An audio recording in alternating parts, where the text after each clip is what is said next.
If federal workers' comp is so fair, why does everybody have so much trouble?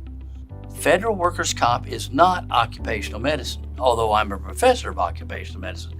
That's not the expertise you need. You need to be an expert in legal medicine. 50% of litigation requires a white coat, a doctor's opinion. And all we learn in medical school about legal medicine is that lawyers don't go to heaven.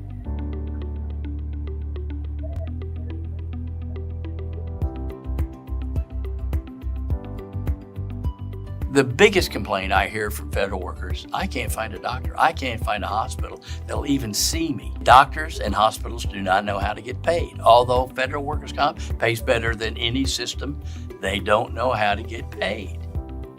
They don't know how to fill out forms. Federal workers and their supervisors have no training in federal workers' compensation.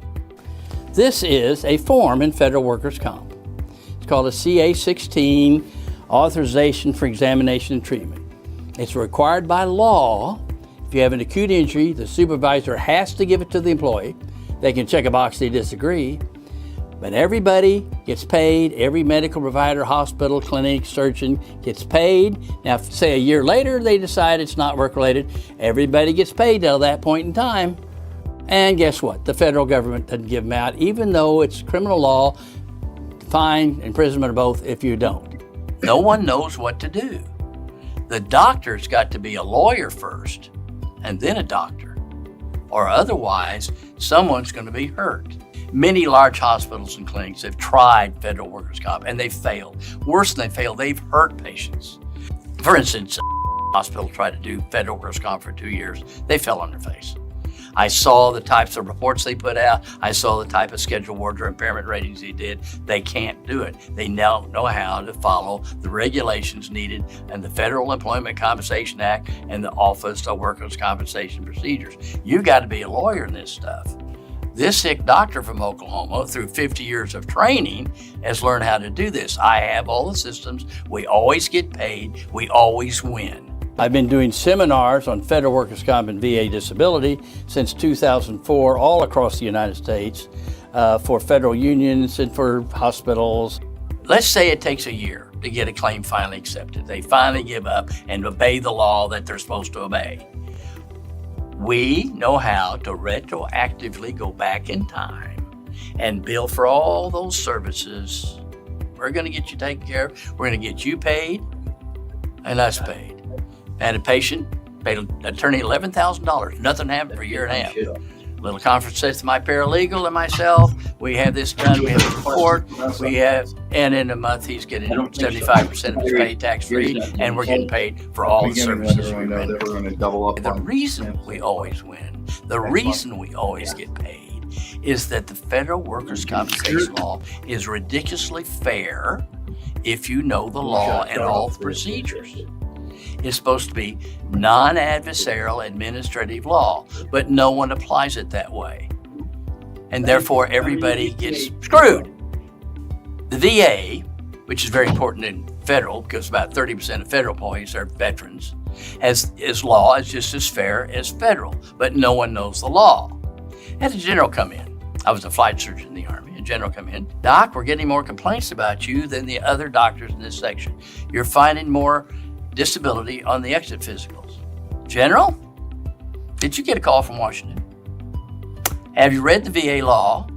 General, I didn't keep notes in medical school. I read the law. The law is ridiculously fair. I apply it correctly. But what's happening here is Top Sergeant is telling these kids that if you file for anything, I'm going to keep you an extra week. So I have to overcome that lie. Federal workers' comp and the VA laws are procedures and regulations. All the case law says that obviously Congress realized the individual, either federal employee or veteran, is taking on the whole federal government. Therefore, the veteran or the federal employee always wins, but no one knows the law. We apply the law fairly and correctly like it was written, and that's why we always win. We have all the systems, all the procedures, all the forms ready to go. It's ready for this sewing machine we've developed here, this widget we've developed here, to go national. Federal workers' comp and VA is all white coat, and that's the problem. White coat people are not trained in this. They don't want to be trained in it. They don't like the scut work. They don't like to do all the little nuances that have to be done.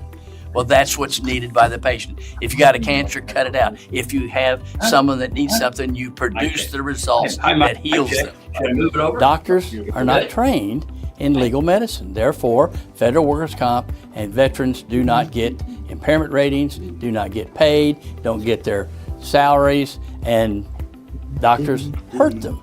We have a very well-defined process that gets us from point A to point B. The final product that we produce is that medical report. We now have that refined. I'm ready. It can be taught, and it can be done by mid-level people. I'm on. That fits. That's fitting. Now I'll put on my Vietnam hat. This is Doc Ellis, your hick doctor, the #1 asshole. See right there? Okay. We're talking about federal workers' comp, VA disability today, and we're going to talk about legal medicine.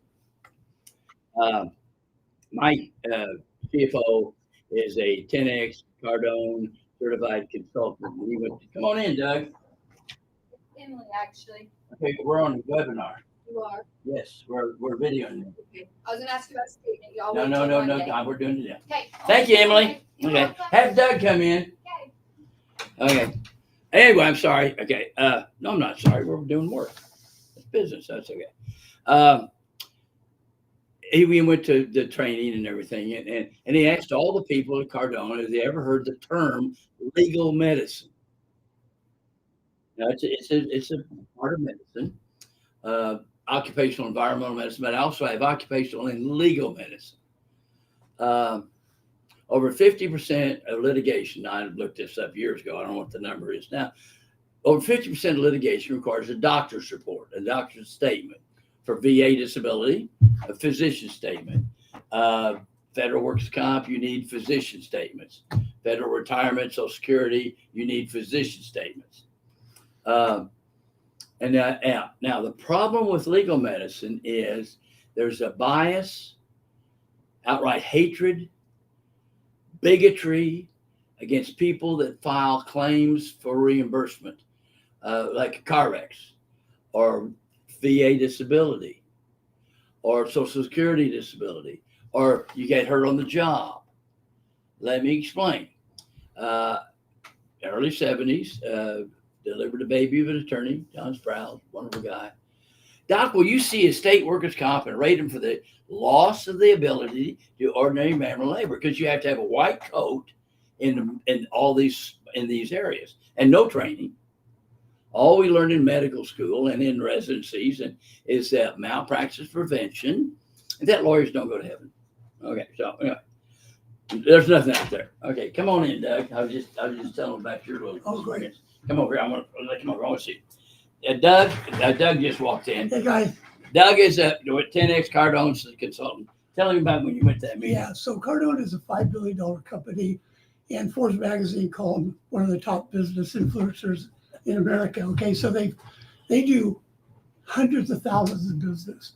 And on one of the breaks, I got a chance to go up to Cardone and some of the other executives of the company, and I wanted to share with them Doc's business model. And they said, well, what does he do? I said, well, he does legal medicine. And they said, what's that? This is a company that actually is $5 billion that does nothing but works with businesses all over the world. Including medical. Yep, including medical. Good. So, yeah, what Doc does is highly specialized, and he's really great at it. But no, I may be the only one. I may not be great at all. Okay. So anyway, there wasn't anything out there. I found a book on how to testify in court to keep eye contact with the jury. No, you just acknowledge it, and then they look at you and see, do you believe the old fat man? Okay, and then tell the truth. That's the trick. Anyway, and so I called the American Medical Association up.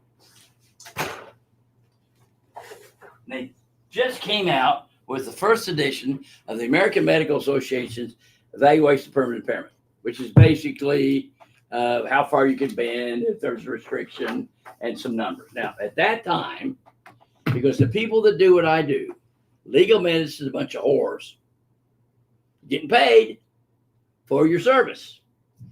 Okay? And a lot of people are doing the F word to other people. Okay? So at that time, there was an orthopedic surgeon for the insurance companies.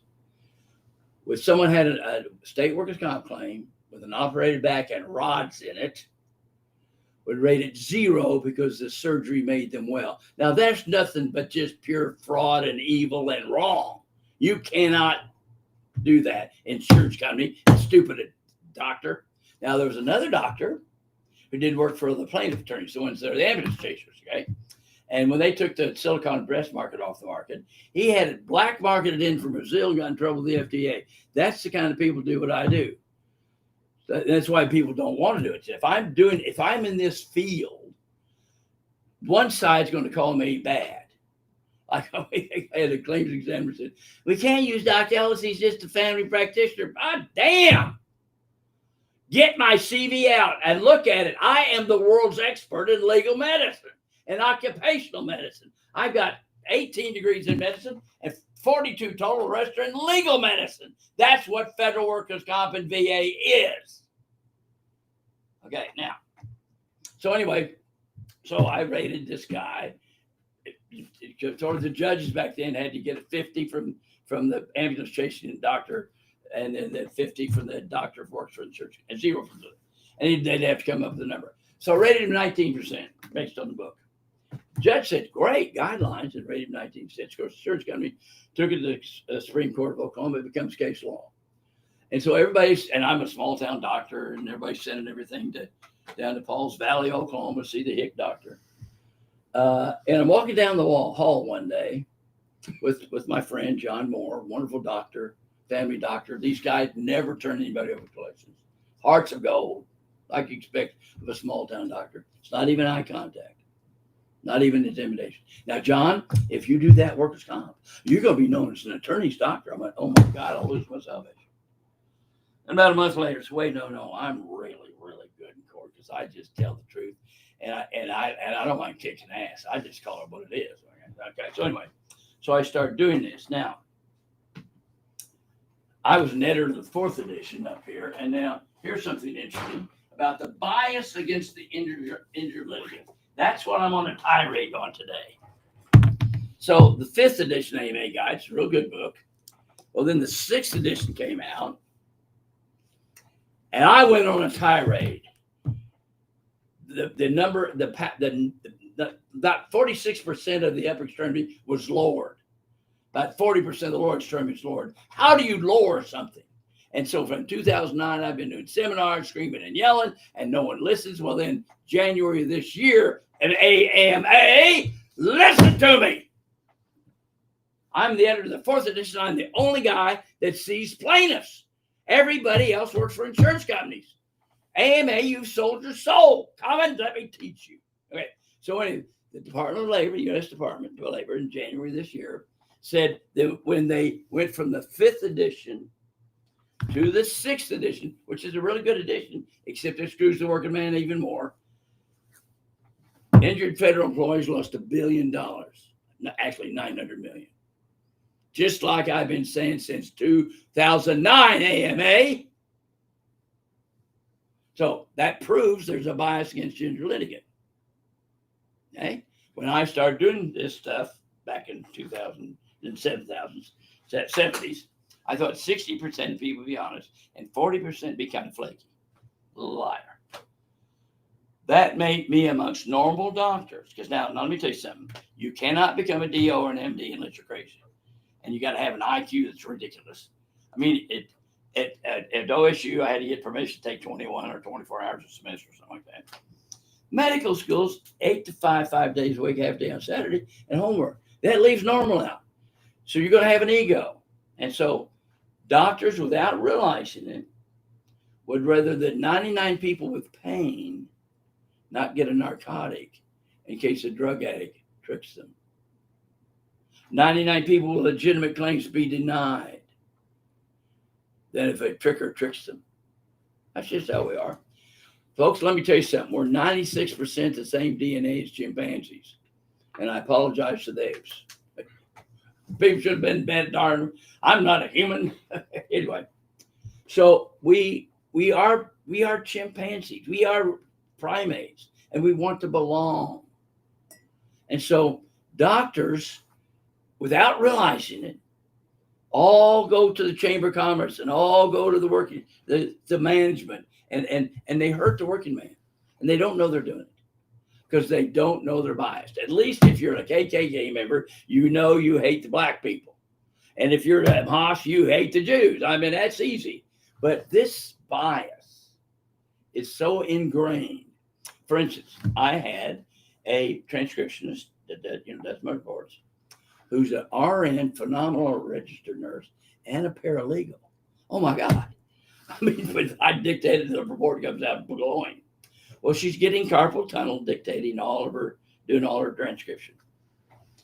And so because it's occupational medicine and I keyboards and move, and I write a program to lock up the computer every 30 minutes and take a 5-minute break. Well, she takes the tapes home. She's a hardworking Okie. I'm going to get a cough drop here, folks.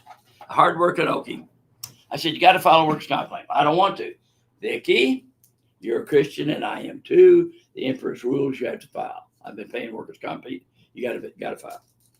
So she files, and they fight it the whole way to Supreme Court of Oklahoma. Of course, she wins. Even though I've testified as the employer, this was caused by the work.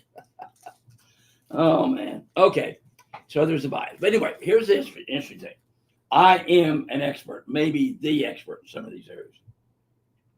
When I see Vicky come to work, my emotional brain, my primate chimpanzee brain, the limbic system, would she go away? Now think about that.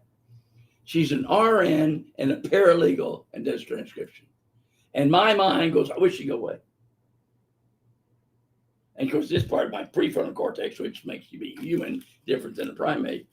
Hey, shut up, Ellis. Why do I do that? Because workers' comp means fault.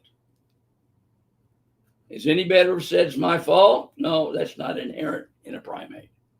That has to come from another dimension, another source of energy to say, be honest and truthful.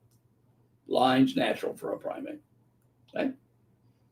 Anybody who's ever had a 2-year-old understands this. Jesus didn't come down because I'm nice. He came down because I'm an asshole. Okay, so this is, okay, now, to prove that you all have the same bias, Allstate ran an ad for many, many months. Really good ad. We fight fake car wreck claims, keep your car insurance premiums down, buy Allstate. At that time, I think there are 4 billion people in the world. I'm the one person who understood that ad. One person. The ad says, if you file against us, we're going to fight you.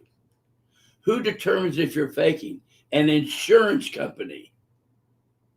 Let that soak in. Think about it. Insurance company says, we fight fraud, and we decided if you're fraudulent. And by the way, they're so bad.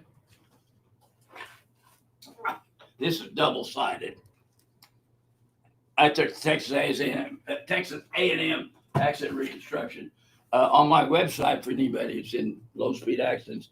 Probably the best analogy of low-speed accidents. Okay. So anyway, and we went to court one time. They said, don't let that man enter again because I won't tell the truth. Okay, so we have the bias. I've told the story before. I'll tell it again. So after Vietnam, flight surgeon, I'm an internal medicine resident at Bannigan General Hospital, Fort Lewis, bottom Puget Sound, Washington. General and our friends. Comes to his doc.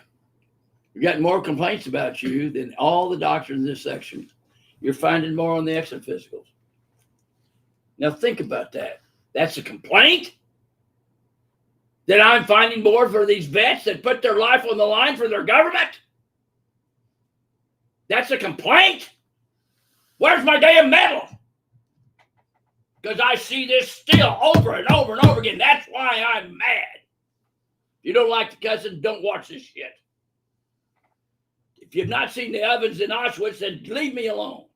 My government does that to my vets, and it does it to my federal employees. Okay?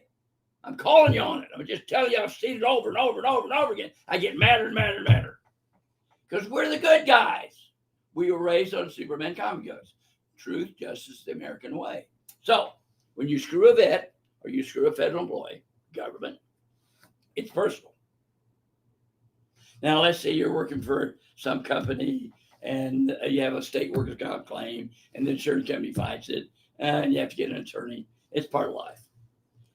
But when you put your life on the line as a veteran and you file a complaint, you file for disability, and they fight you and they treat you like scum, they treat you like you're a liar and they don't believe a word, and they have people that are not trained making decisions, it makes me mad. Now, I do not believe that the head of the Department of Veterans Affairs and all the VA and all the training teaches this. It's inherent.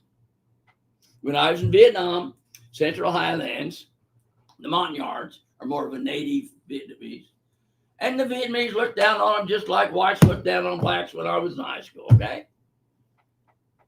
That's that primate part of us.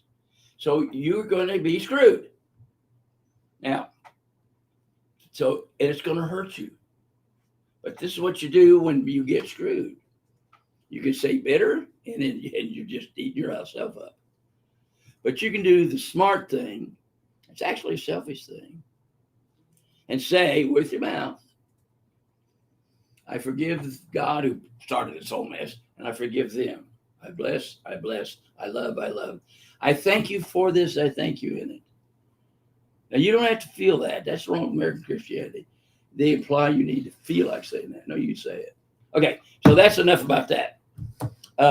Don't be surprised if the prior deal comes upon you if you file a claim. Don't quit. Now, veteran service officer, I'm going to ball you out now. Medical records never are going to meet the criteria for VA disability. You need an excellent report, a physician statement, and just medical records will not do it. Same way in federal workers' comp, you have to have a physician explaining the issue. Only white coats get to do that. MDs, DOs, chiropractors, some areas, psychologists, psychiatrists. You've got to have a doctor. But the trouble is, we have no training. All we learn about legal medicine is malpractice prevention, and lawyers don't go to heaven.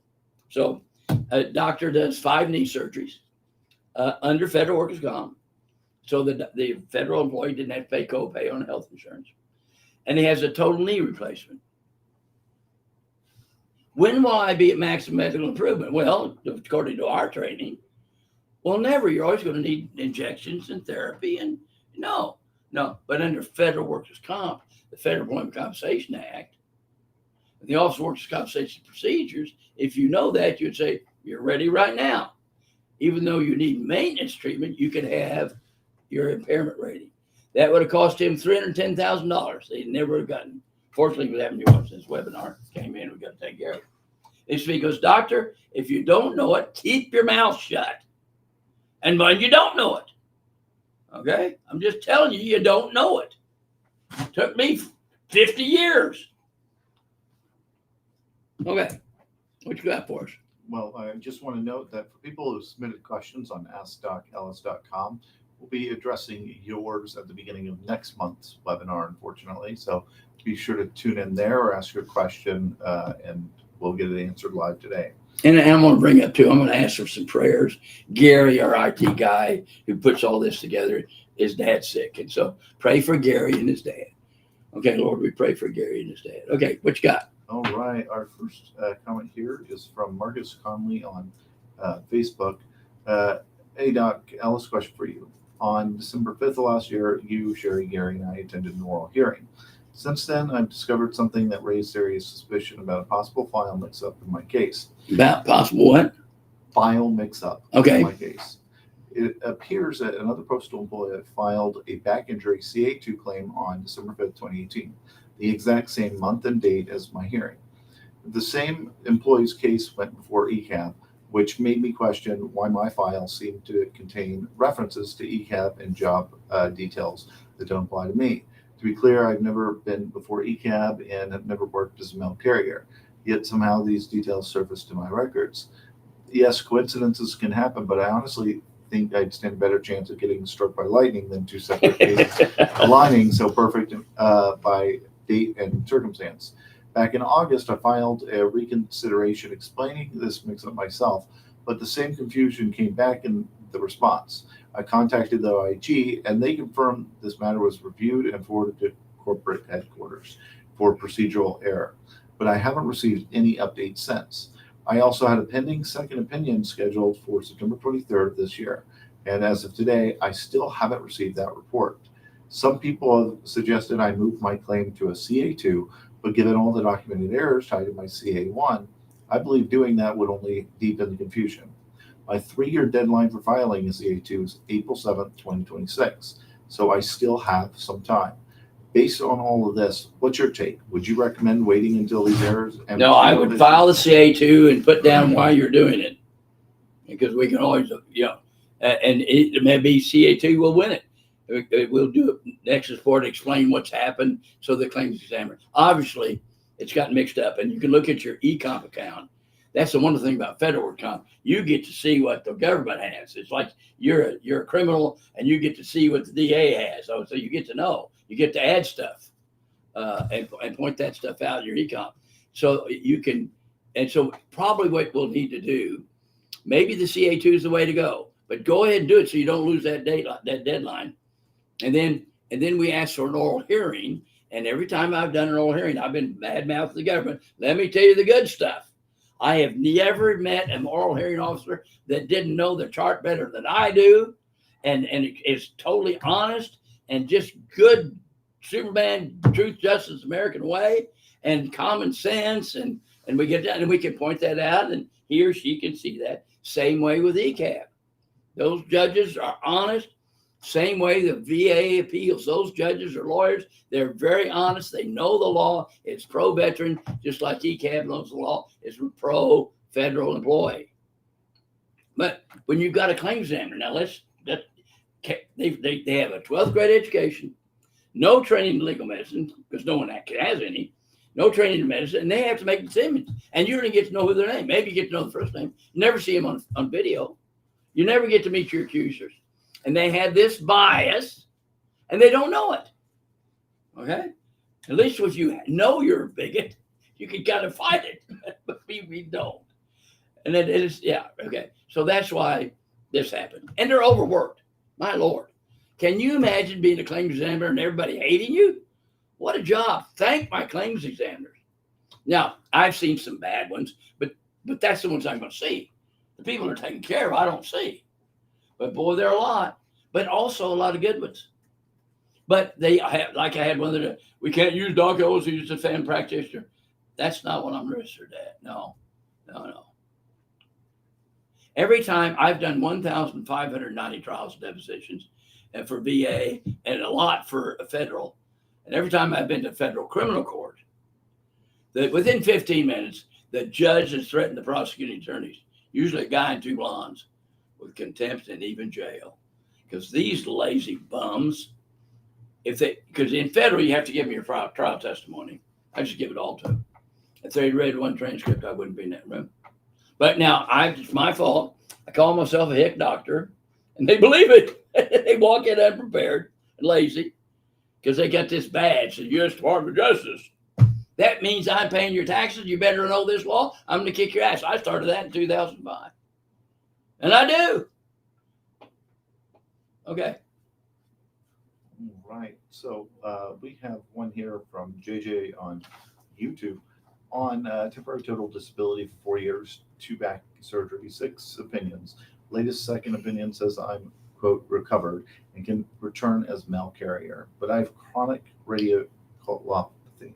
My doc rebutted, waiting on OWC for decision. What's next? Okay. And Get your fanny. Yeah, get your fanny here. Now, this happens all the time. Now, one of the reasons it happens is the claims examiner has to get something off her desk in 30 days, and she just orders another second opinion. You've had all this 2 surgeries, and you've had 6 second opinions. Now, government, I'll save you 20% in federal works comp right now, if you'll listen to me.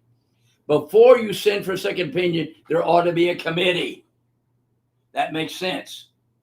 And that will cut it down immediately. I remember one time we were the law firm that does most of the malpractice prevention in Oklahoma was bragging. They take 95% to court. I'm going, they're running up a bill. We need a committee to decide whether you need to settle this thing. Right? So just because they're got a badge or they're a lawyer doesn't mean they're right. So let's get it taken care of. He continues on. I'm also moving 3 hours away. Can I keep seeing my doctor and do PT there, or will I be forced to switch? He's been my doctor since 2018. Anybody sends you over 25 miles of physical therapy, it's crook.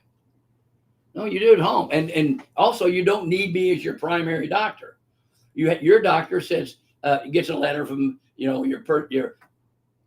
You have to do a report every year if you're off work from Federal Workers Comp, and said, I'm going to refer that to Dr. Ellis for the OWCP or the legal medicine. And then and I'll do a consultant and I'll write the reports. And I think he's talking about his provider that he's moving. Yeah, and so his provider treats him. Yeah. Okay. And if your provider has any questions and doesn't have a provider number, let's get them through so you don't have to leave. I think what he's saying is he's moving 3 hours away from his provider, and he Mhm. wants to know if he can still keep seeing him. As Yes. a doctor. You have the sole right to pick your doctor. Now, they're saying now if it's over 100 miles, you have to get pre-approval for the travel, but you still get to see him. I'm the treating doctor and doctor of record for people all over the United States. Talk about the pre-approval and what that covers. Okay, but for travel, you have, if it's over 100 miles, you have to send in, you Google it, and you send in documentation, get pre-approval, or just come and pay your own travel. It's probably easier. But if it's less than 100 miles, after you come, you can send a statement for mileage. Okay, and this is just skettle about it. I don't know. They're thinking about some claims examiner told some, we're going to stop that 100-mile deal. Well, first of all, you don't have enough providers to do that. You may have on your list all these providers, so you sign up as a provider, and then you see one, you said, I will never do a federal again. I've done one, I'll never do another. Mercy Hospital, wonderful hospital system, was doing federal for 2 years, and I did, piece of crap. You got the guru down the street to teach you, but piece of crap. Schedule awards based on state workers' comp. They've at least quit screwing people and quit. McBride Clinic here is wonderful clinic where I had my wife's hips done. Won't do federal workers' comp. So you may think, County Examiner, there are people out there, but you go out when you do it, you just go pull it up, and say, give them a call. Do you still do federal workers' comp? Hell no, hell no, hell no. After about 15, you write to claims examiner. There is nobody in this out within 200 miles. But they see it listed because they don't take them off the list. But that would help a lot if you would send a letter. Are you still interested in federal workers' comp? And then that would save everybody a lot of grief. But then don't do that. Then, good Lord, I'm too swamped. We've got a question from John Kumar on YouTube. I'm not sure if he's talking about federal workers or VA. What should we do to treat Parkinson's, Alzheimer's? If you find out, you're going to get a Nobel Peace Prize. There's a lot of stuff you can do for Parkinson's, not a lot for Alzheimer's, but there's newer stuff. And I'm out of that now. I've not admitted a patient since '82. I really have focused on legal medicine. Of course, I keep up to pass the boards and stuff, but there's a lot of stuff, yeah. But that's a medical question, and we're talking about legal medicine. All right. So while we're waiting for some people to expand on some questions here, just for context, is you deal with federal workers in VA. So right. I used to do state, but I'm so swamped with federal and VA that I have to stop doing that. I used to do personal injury, but my federal and my VA, there's just not enough of us out there. one of the, I think, misnomers about federal and VA is how they can find a provider. And the truth is that they can choose their own, correct? Absolutely. You get to pick your own provider in federal. And that's very important who you pick, because by case law and the ECAB, now, like there's a car wreck and I'm testifying for maybe the good guys, the bad guys, doesn't matter. And there are two dueling doctors that are equal. And the juries and judges decide who presents a better case. But in federal, your doctor's report has more probative or legal value. Okay, so it's extremely important who you get. Right? And so if you say, my family doctor won't do a nexus report, well, you don't even want to ask him. He's not trained.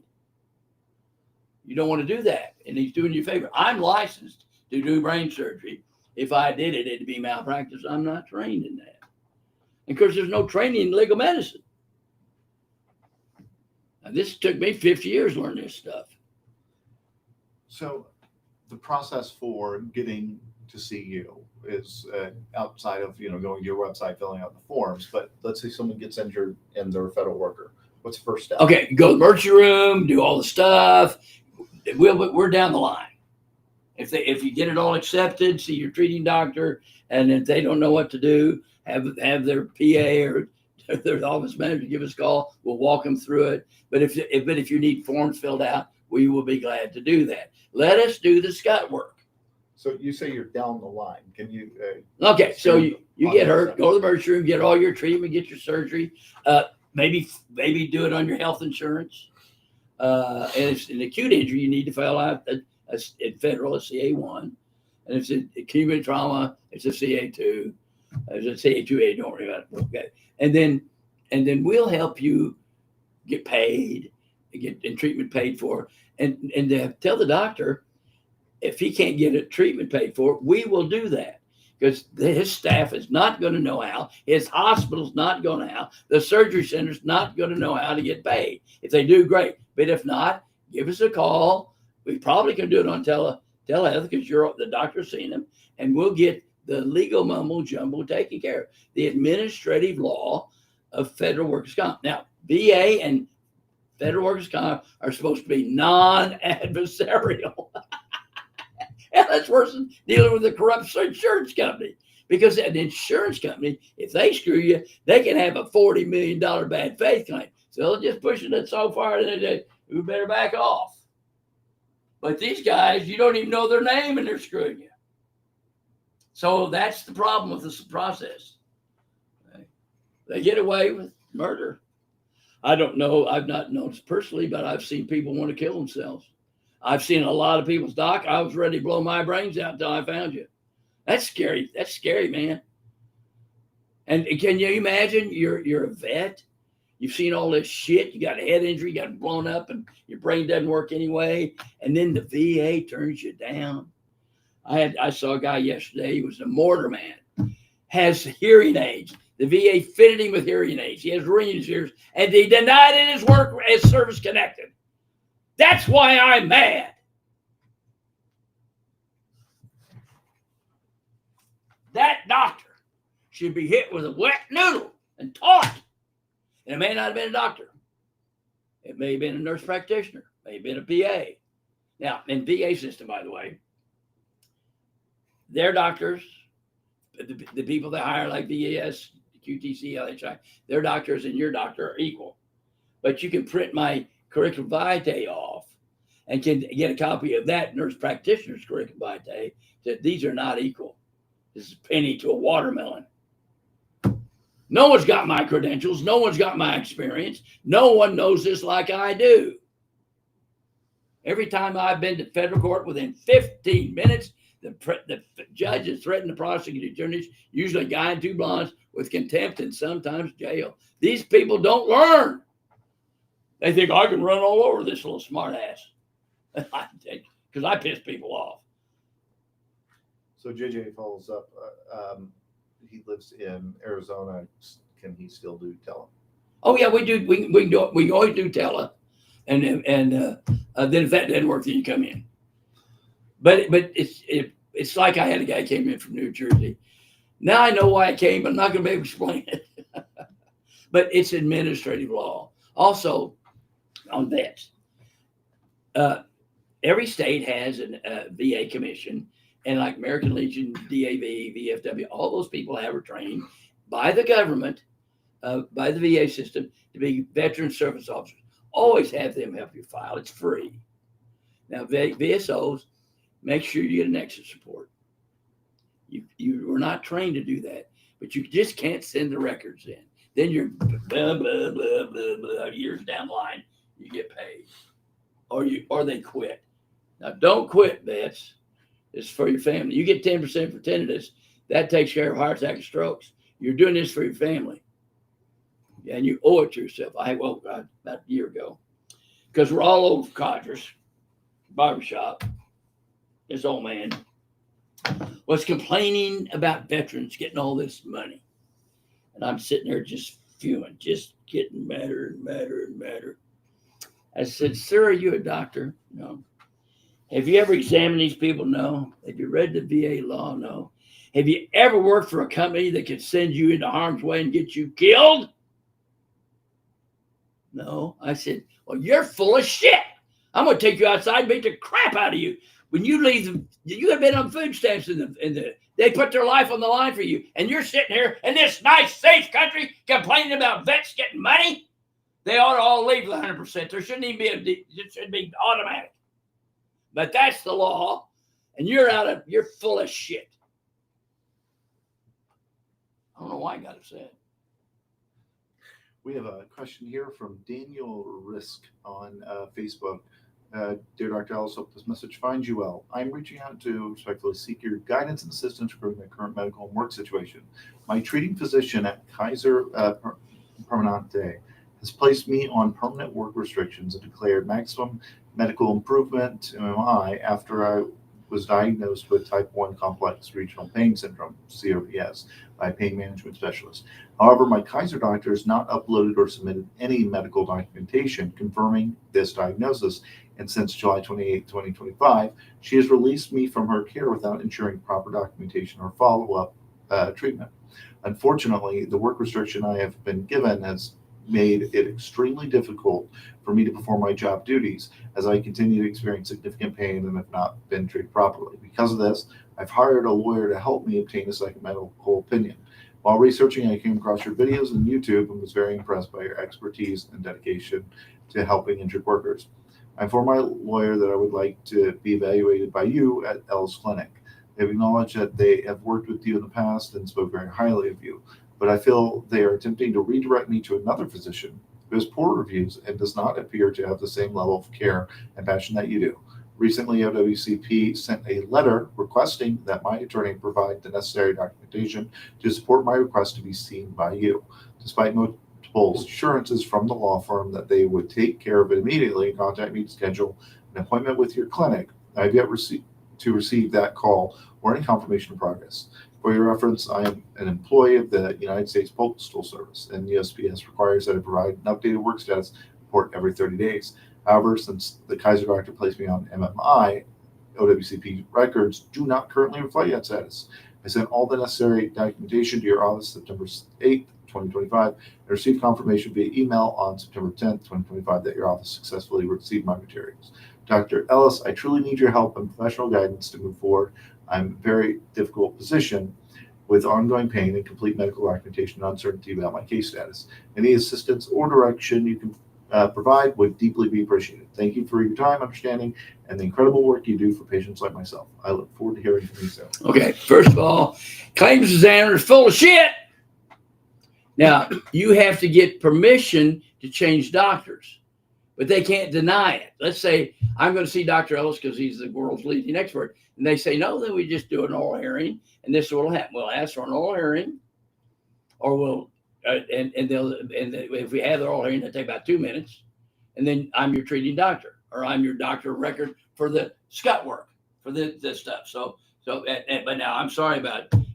I'm booked up into next year. So pray that someone biased and I can hire about 10 people before I die. Okay. But anyway, we can have that. Now, go ahead and go to the doctor your attorney's telling you to go to. Okay. But you get your stuff from Kaiser Permanente and you send it to your econ file. Okay. Now, you need to understand complex regional pain syndrome. Man, I'm so old, it used to be called reflex sympathetic dystrophy. And I'm somewhat of an expert in this field. I remember the state workers' comp. A guy, a sheetrock hit his hand right there. No big deal. No fracture, no nothing. A few days pain, but it gets worse. And then pretty soon he has complex regional pain syndrome. No hair. He looks like a porcelain doll. Fingernails this long because he can't even touch it. and it's a state workers' comp. And his attorney is usually a respondent, usually work for insurance companies, but he's taking him as a plaintiff attorney. And he needs it's simple treatment, Novocaine, Marcaine, long-acting Novocaine, not in the spine, but outside in the autonomic nervous system. When you play with snowballs and wash your hands, it burns. When you get butterflies in your stomach, when you blush, your autonomic, your heart beats faster if you do public speaking. That autonomic, so you block that, and you can block that cycle. And if you do enough of them, you can block it. And so I kept saying to this asshole attorney, get him shots. Let him do it on his health insurance. Anyway, so we go to court, and I got a picture of his two hands on a plate, x-ray, two hands. This normal 40-year-old is like he's 150 years old. And so then that attorney comes in. Got good news. We got a joint petition. Now let me explain what a joint petition is. In state workers' comp, you can have continued treatment, or you can have a joint petition, means you get paid and it's over.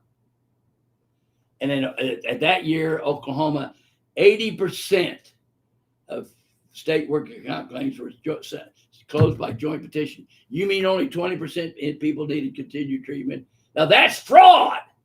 But anyway, that attorney came in. I said, I'm coming over this desk and beating the holy shit out of you. You have the balls to come in here and say that's a victory? How many times in my reports have I said he needs continued treatment? It's life-threatening. Don't you ever come into my office again. You can't trust attorneys. You can't trust me. You can't trust mechanics. You let the Holy Spirit tell you to trust. Okay? But that's what I've been dealing with, and that's why I'm mad. No, I just like being mad. I just love war. I love Vietnam, folks. I enjoyed the camaraderie. I enjoyed the mortars coming in, and I hated it. Not 50-50. Loved it 100%, hated it 100%. I love federal workers' comp. I love VA. I get pissed. Okay. So have your attorney. Your attorney always calls for something going on, but you need treatment. You need to be getting blocks. Are you getting blocks? If you're not getting blocked, you go to a doctor to treat it. And Kaiser Permanente, that's legal that's malpractice. That's medical malpractice to release you. If you've got complex regional pain syndrome, that's a lifetime unless it's really well. And I will testify for you if you file a malpractice against anybody that drops you when you have complex regional pain syndrome. She needs to refer you to a pain doctor. That's malpractice.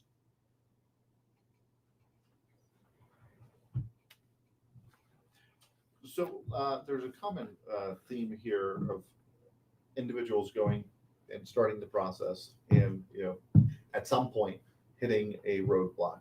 What are some common red flags that people should be aware of that should get them thinking, maybe I need to go see Doc Ellis? When you're hitting a roadblock. So any roadblock. Yeah. Or give us a call, and let's talk. And yeah. Just, and we'll sign you up as a patient. We'll get a phone call. We'll do a consult and talk to you. Yeah. Well, and I think, but getting in here, that's the problem. I truly pray that some hospital system or somebody pulls their head out of their ass and gets all this information. Now, here's the trouble. I'm going to give you a website, www.ellisclinic.com/we-win. We win. They can watch the video. They can watch the video, 7-minute video, and you're going to see a man that's not mad, got suspenders and tie. It's me. He's explaining that I am the encyclopedia. I know this stuff. And what we need to do is we need to become a clearinghouse. So because you can't take this and put it in there. You can't put a heart transplant team in every hospital. So that we get the federal workers' comp or the VA stuff taken here. And the doctors, you do your normal stuff. You don't have to learn anything different. You do your normal stuff. You send it to us. We will make sure it's meeting the criteria needed for VA or federal. And then we will get it to the government. And you do your normal stuff. You don't have to worry about this. Takes me 50 years. You're not going to learn in an afternoon. You're not going to learn it in the web. It's going to take 3 years residency to really learn this stuff. But it needs to be a clearinghouse. Not okay. And then you guys go make all the money. You do the surgeries, you do the physical therapy, you do the MRIs, you do all the DME, and you do all that, and we'll do the scout work. And we'll be the clearinghouse. But I don't know if there's anybody in the United States and the hospital's got the brains to understand that. So, And also, I wouldn't work with me because I'm going to tell you there's one way it's going to be done. I'm not a two-way conversationalist. okay, a message here from JJ on YouTube. What can you do for a denied recent surgery? Oh, you read now that you have your surgeon send a consult to me, and we'll write a letter. We'll get you on the phone. Justifying it. Yeah, and we'll justify, sure. If I believe it, and if the surgeon knows it. So here you have a person with a 12th grade education, with no training in medicine, no training in law, that you don't get to know the last name of, maybe, and you'll never see, and they're deciding you don't have surgery, or a district medical advisor, or second opinion, who's not your treating doctor, deciding whether you need surgery. What's wrong with this picture? That's just pure fraud. So that last comment before this one I just read, he was a USPS worker. I think that there's a valuable story that you can tell. I'll tell Charles. You like my Charles story. First of all, let me tell you about the United States Postal Service. The Employee Compensation Appeal Board said, do not do videos. They are not medical. They are not the job. They may be on medicine. And the post office does it all the time to intimidate you and run you out of business and get you out of there. And I understand that. If I'm a supervisor, everybody here has got some kind of restriction. It's just a pain in the ass. So Charles, he lets me use his name, mail handler in Amarillo, and is charged, had carpal tunnel, cubital tunnel, neck surgery, back surgery, blah, blah, blah. So the post office, it's a video of him lifting groceries out of his trunk and walking 30 feet into his daughter's house and bringing groceries, and they're filing criminal charges. This isn't Russia, folks. This isn't China. And so anyway, I get a call from the union guy, and it says, it sounds like I need to come. How much? 2 days, 20,000. I'll come. My mistake. So I get there. Now, we've got a retired federal judge, this big black woman, but just smarter than a button. And now University of Texas law professor. Wish I could have had time with her, because this lady, I'll bet her courtroom was awesome. This is where you go, this is our America. This is the greatest judge ever. Now, all her life, she's seen attorneys for insurance companies get a doctor say nothing wrong, and then ambulance attorney, get a doctor say 100% impaired. She's seen the lying to oars, like I told you, it's been going on forever. And so she correctly sitting there like this. Dr. Ellis, what are you getting paid? Obviously, a bias, but justified. She's seen this crap. Now, if this were federal court, I would not have responded like I did. Be the typical Ellis. Well, I got a good steak last night. And she goes, don't you be flippant with me. And of course, if I'd done that in court, I'd been to jail, and should be. Okay, we have the best judicial system in the world, even though there's lots of, there's nobody's, we're not there yet, but it's better than anybody. Okay. So now if I don't take over, this guy's going to jail. Okay? Never had a traffic ticket. So what do? What school do you go to? What medical school? What law school? Where do you learn how to do this? Where do you learn how to do this? There's nobody but I that know how to do it. Your lawyers don't know this. Your doctors don't know this. So I sat there and I looked at her, and I looked at it a long time. Law has two components, prefrontal cortex and show business. Folks, I'm so damn smart, I didn't have to keep notes in medical school. I'm usually the smartest one in the room I've ever walked into. And I know I'm the number one asshole. So anyway, I look at her, slowly walk around the room and get right in her face.